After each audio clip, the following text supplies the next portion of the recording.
तो भैया come back हो तो यश दयाल जैसा, बाकी खेल तो सब रहे। हाँ मतलब वो खिलाड़ी जिसे 5 गेंद पर 30 रन रिंकू सिंह ने ठोक दिए थे, मैच हरा दिया था, वो खिलाड़ी जो डिप्रेशन में चला गया था, वो खिलाड़ी जिसके कैरियर पर सवाल खड़े हो गए थे, वो खिलाड़ी जिसको लेकर हार्दिक पांड्या जो उस वक्त गुजरात के कप्तान थे, ये कह रहे थे कि भाई साहब तबीयत खराब है, 10-12 किलो वजन कम हो गया है और देखा जाएगा कब आएगा।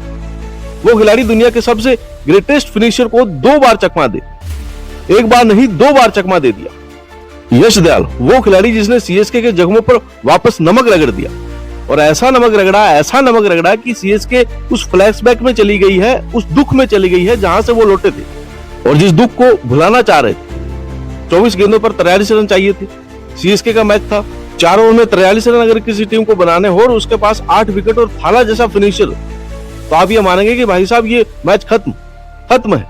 लेकिन धोनी साहब अनहोनी नहीं कर पाए और ये मैच हार गए। हराने वाला खिलाड़ी सिर्फ एक नाम, यश दयाल।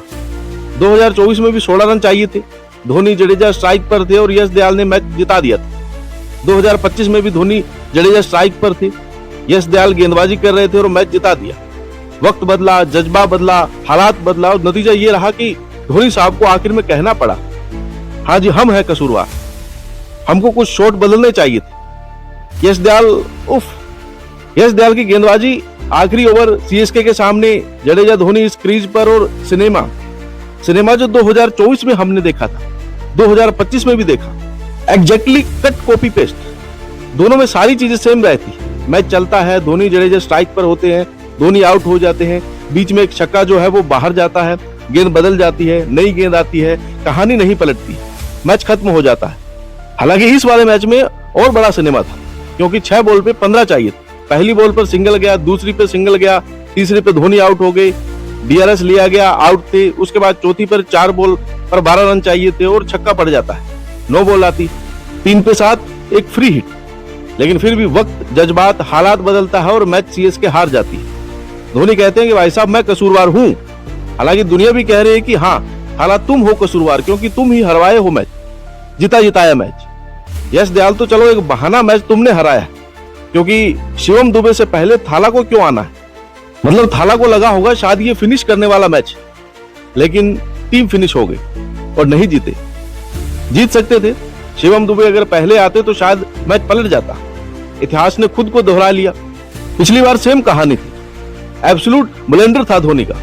धोनी को एहसास हुआ कि वो 43 साल के हो चुके हैं, उनकी फिटनेस वैसी नहीं है, किसी मैच में चलते हैं, किसी में नहीं चलते, उनकी कमजोरियां भी एक्सपोज है। जैसे लेग स्पिनर के सामने वो स्ट्रगल कर रहे हैं, कई स्पिनर्स उनको परेशान करते हैं, स्पिनर सामने एक्चुअली धोनी स्ट्रगल कर रहे हैं, पहले नहीं करते थे। आपको याद होगा वरुण चक्रवर्ती आते हैं, फंस जाते हैं, यश, सूर्या, शर्मा 6 रन दिए केवल, मामला फंसा, धोनी के लिए बचा के रखा था और मैच जीत गए। और इसलिए धोनी कहना पड़ा कि I will take the blame, 2-3 गेंदों को कन्वर्ट ना करना, हार गए। और क्या आपको लगता है कि थाला 2023 में रिटायर हो जाना चाहिए था? फाइनल जीते थे, जडेजा ने जिता दिया था, आई मीन ही डिजर्व, अच्छे से जानना, क्योंकि आप लोग लिख रहे हैं कि थाला को पूरे सीजन के बाद रियलाइज हो रहा है कि छक्का मारना चाहिए पहली बॉल। अब देखो डिफरेंस, रोमारियो शेफर्ड ने आखिरी के 14 गेंद पर 50 ठोक दी, धोनी साहब 12 रन 8 गेंदें बनाए, दैट वाज अ डिफरेंस, की डिफरेंस, बस उतना ही डिफरेंस। नतीजा आरसीबी ने 16 साल बाद हरा दिया, 16 साल बाद वो जीत सकती थी। पहली बार आरसीबी 2 बार लगातार एक सीजन में आती है, इसी वजह से आरसीबी टेबल टॉपर है, 2 रन से सीएसके हारती है। आयुष मात्रे के 94, जडेजा के 77 बेकार हो जाते हैं। सीएसके का इस साल बहुत खराब है, 5 लगातार मैच हारना, 17 साल बाद आरसीबी से, 15 साल बाद दिल्ली से, लोएस्ट स्कोर चेपॉक में केकेआर के सामने, पहली बार एसआरएच से हारना, केकेआर से सबसे ज्यादा बॉल से हारना, मतलब बहुत सारी बातें हैं। बिगेस्ट लॉस चेपॉक में, पहली बार एक लीग में दोनों मैच हार जाना आरसीबी से, और इसकी वजह पता नहीं कौन कौन है, बट धोनी साहब 2 बार यश दयाल से हार गए। 2024 में क्वालिफायर, अगर वो मैच जीतते तो क्वालिफाई कर जाते, और ये साल धोनी ने अब तक 8 बॉल खेली है, दयाल के उसमें 14 रन बनाए, 2 बार आउट, 2019 से एक बार भी नहीं जीते, 210 रन। बाकी आप बताओ, आप धोनी के बारे में क्या कहना चाहेंगे, कमेंट में जरूर बताएं।